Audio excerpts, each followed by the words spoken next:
우리가 함께 읽었던 이 본문의 말씀이 이 사건이 있기 이전에 바로 그 전절, 그 전장에 보면 70인의 전도대가 등장을 합니다. 그러니까 70인의 전도대가 등장을 했다라고 하는 것은 말 그대로 이게 이제 그 연대기 순으로 시간 순으로 정리를 해도 70인의 전도대가 먼저고 그 다음에 이 사건이 그 다음이에요. 그러니까 70인의 전도대가 등장을 할 정도가 됐으니까 주변에 예수님을 따르는 사람들이 엄청 많았겠죠. 그리고 70명을 조직할 정도가 됐으니까 아주 엄청난 부흥이 일어나고 있는 순간입니다. 그리고 하나님 나라를 증명하고 전파하는 아주 강력한 전도대의 활약, 그것을 보면서 예수님이 성령으로 기뻐했다, 그런 말씀을 10장에는 누가복음 10장에는 그렇게 이야기합니다. 그리고 예수님께서 이제 친히 하신 말씀이 추수할 것은 많되 일꾼이 적으니 주인에게 청해가지고 추수한 일꾼을 보내달라라고 하는 그런 장면이 함께 나오고, 또 양을 이리에게 보내는 것과 같다라고 하면서 예수님이 가슴 아파하는 그런 장면이 10장에 등장을 하게 됩니다. 하나님 나라가 가까이 왔음을 선포해라.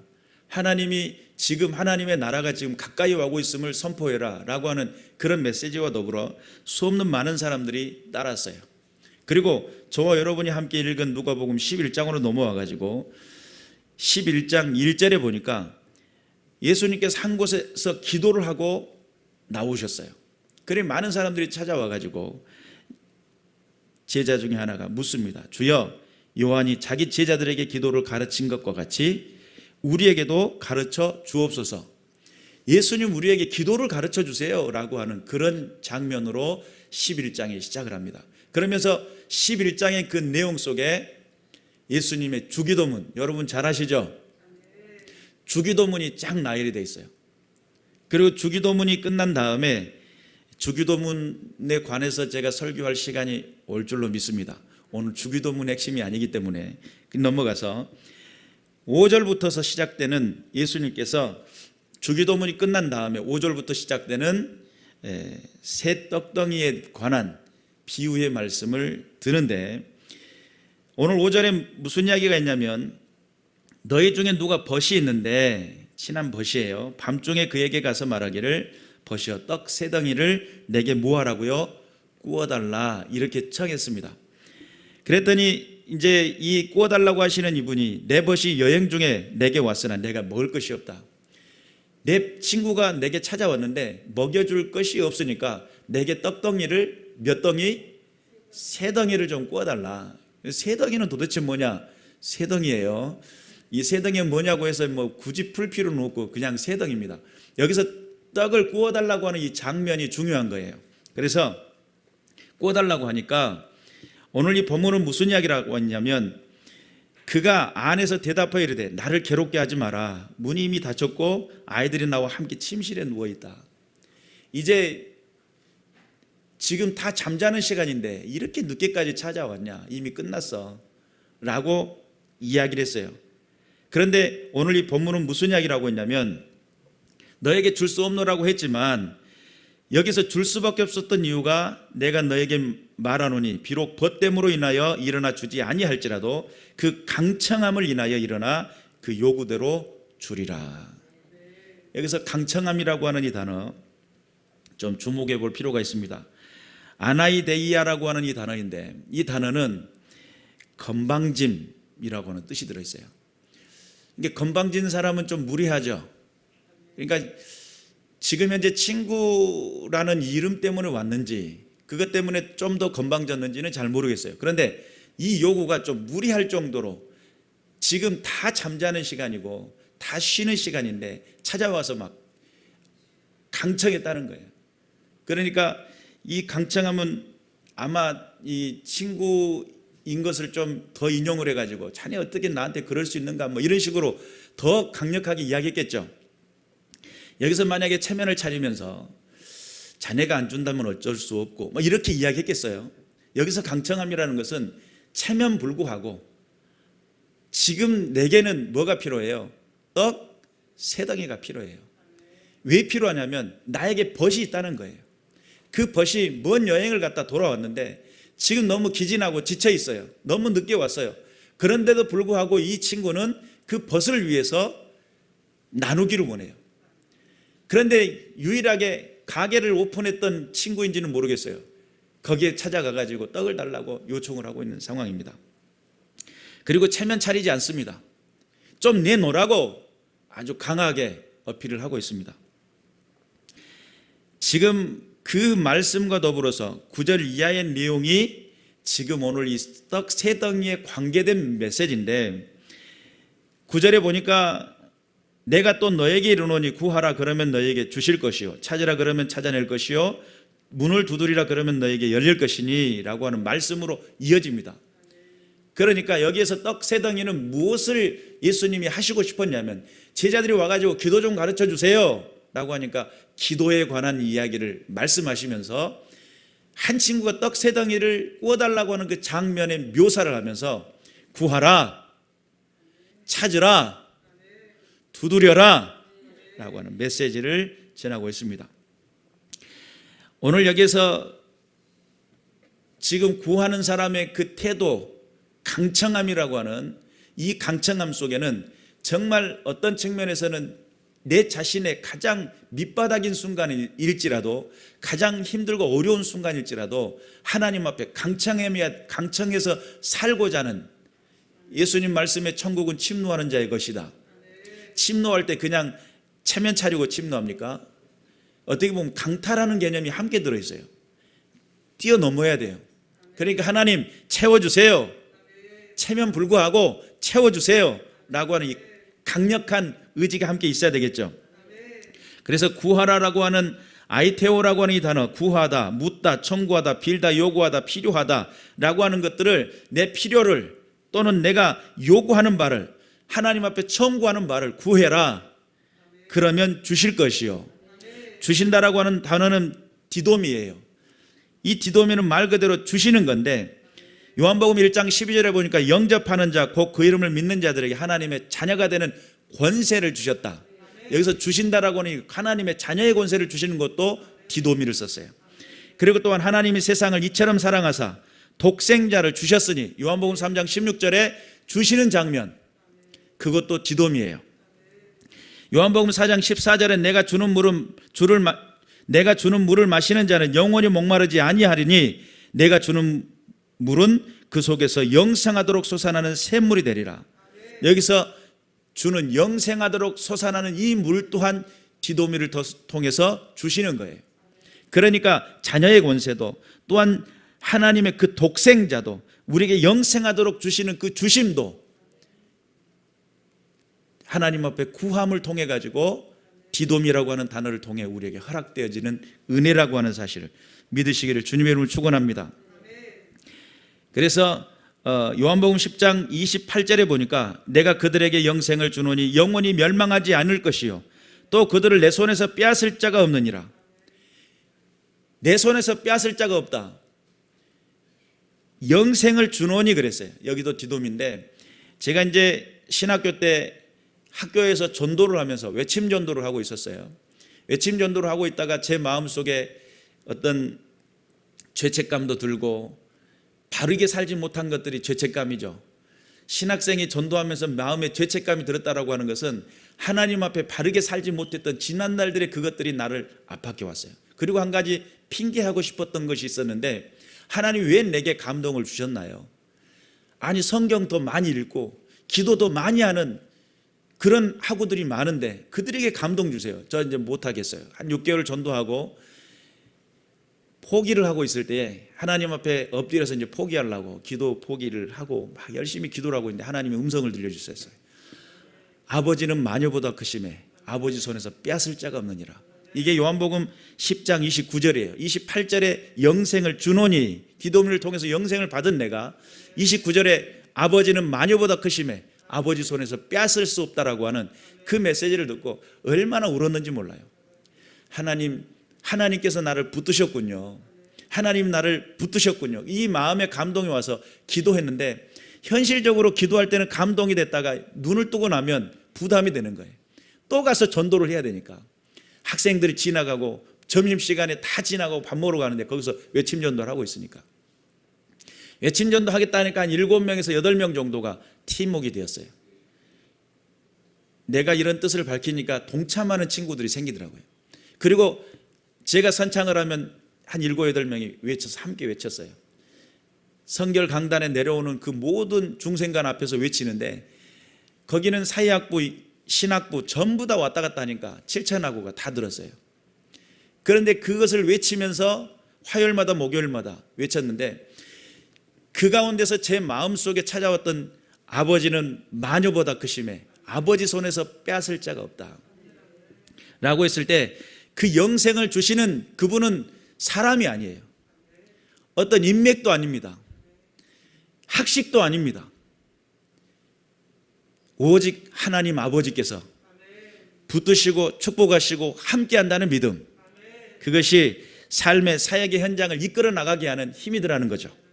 그런데 그것이 곧 디돔이라고 하는 것을 통해서 구하는 자들에게 허락되어지는 은혜이고 축복이라는 사실을 믿으시길 바랍니다.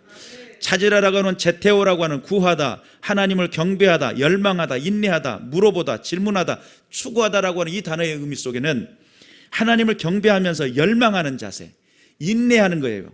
여러분, 하나님의 그 나라가 이루어지기까지 우리는 인내가 필요합니다. 또 찾기까지 인내가 필요합니다. 또 계속 물어봐야 됩니다. 하나님, 주님의 뜻은 어디 있습니까? 하나님이 기뻐하시고 선하시고 기뻐하시고 온전하신 그 뜻은 어디 있습니까? 라고 하는 그 질문들을 계속하고 그것을 추구하고 찾으려고 애를 때에 제테오를 통해 가지고 찾을 때에 찾을 거라고 뿌리스코라고 하는 이 단어를 통해 가지고 뭐라고 이야기하냐면, 여러분 우리가 누가복음 15장 4절에 보면 잃어버린 양이 나와요. 100마리 중에 한 마리를 잃어버렸어요. 거기서 계속 찾게 돼요.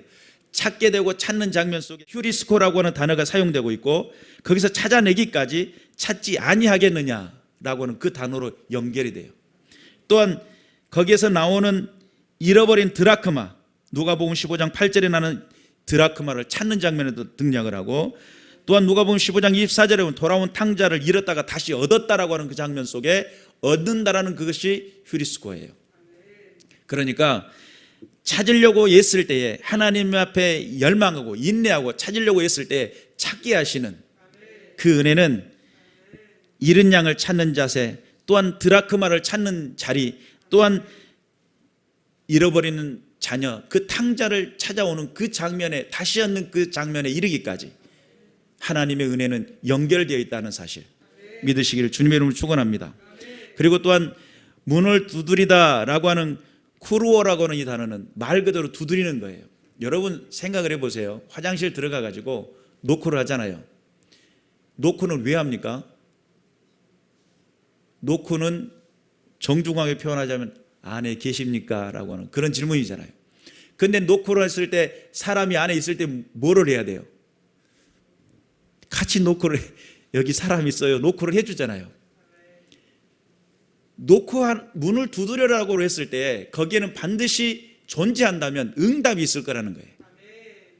그래서 아노이고라고 하는 열릴 것이라고 하는 이 단어가 어디에 써져 있냐면 계시록 3장 7절 빌라델비아 교회 앞에 다윗의 열쇠를 가진 시니가 곧 열면 닫을 사람이 없고 닫으면 열 사람이 없는 그 열린다라고 하는 그 단어가 거기에 사용되어 있고, 계시록 3장 8절에 볼지어다 내가 내 앞에 열린 문을 두었으니라고 하는 그 열린 문이 거기에 사용됐어요. 뿐만 아니라 요한계시록 3장 20절에 보니까 볼지어다 내가 문 밖에 서서 두드리노니 누구든지 내 음성을 듣고 문을 열면 내가 그에게로 들어가 그와 더불어 먹고 그는 나와 더불어 먹으리라 라고 하는 그 열린 문, 열린다라고 하는 그 장면 속에 이 말씀이 함께 기록되어 있습니다. 여러분, 우리가 노크를 할 때 상대방이 있을 거라는 계산을 가지고 노크를 하잖아요. 하나님께서도 우리에게 우리의 마음을 향해 노크를 하고 계시고, 여러분 우리가 기도라고 하는 것은 어떤 의미를 가지고 있냐면 노크를 하는 겁니다. 하나님 계세요? 상대가 있다라고 하는 그 전제 아래 노크를 하는 겁니다. 그 노크를 통해서 음성이 들려지고, 그 노크를 통해서 내게 응답이 이루어지고, 그 노크를 통해서 하나님께서 열어주시는, 열면 닫을 자가 없고 닫으면 열 자가 없는 그 다윗의 아들 예수 그리스도께서 우리에게 함께 하신다는 그런 확실한 믿음을 가지시기를 주님의 이름으로 축원합니다. 그래서 여러분, 기도라고 하는 그 의미 속에는 하나님이 들으신다라고 하는 개념을 함께 가지고 있어요. 또 하나님이 기다리신다라고 하는 개념도 함께 가지고 있어요. 뿐만 아니라 하나님이 응답하실 거라고 하는 분명한 확신을 가지고 있는 사람만이 기도할 수 있어요. 기도는 그냥 세상 많은 사람들도 선앙당에 와서 기도를 합니다. 그들도 막연한 기대감을 가지고 기도를 하죠. 비나이다 비나이다 산신령님께 비나이다, 삼신할머니께 비나이다, 어디 자녀 좀 점지해, 이렇게 기도를 하는 사람들이 많단 말이에요. 그런데 그렇게 큰 나무 앞에서 비니까 나무가 얼마나 속상해요. 나도 피조물인데 왜 나에게 비냐, 그래가지고 속이 골마가지고 고목이 되잖아요. 속이 텅 비어버리잖아요.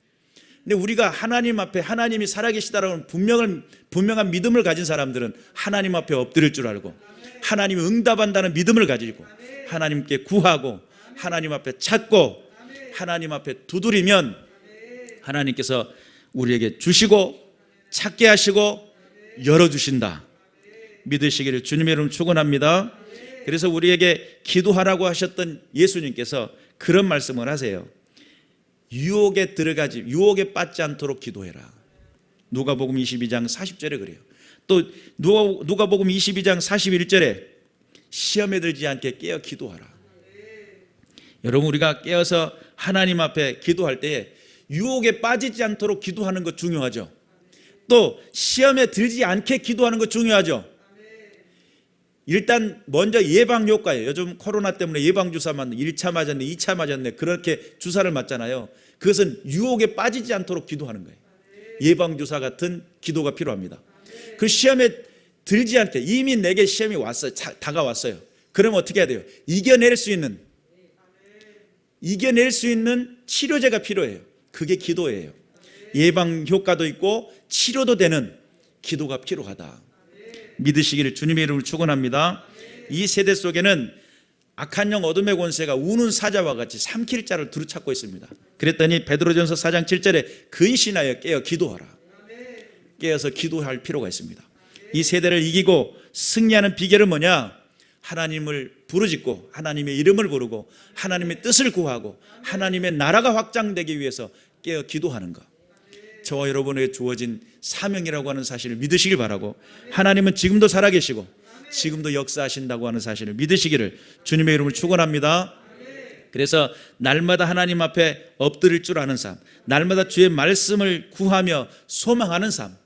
그래서 기도가 힘이 되고 기도는 만사를 변화시킨다라고 하는 분명한 확신을 가지고 하나님 앞에 엎드릴 줄 아는, 여기서 강청하다라고 하는 이 단어는 예수님이 왜 수많은 단어 중에 강청하는 단어를 기록했을까?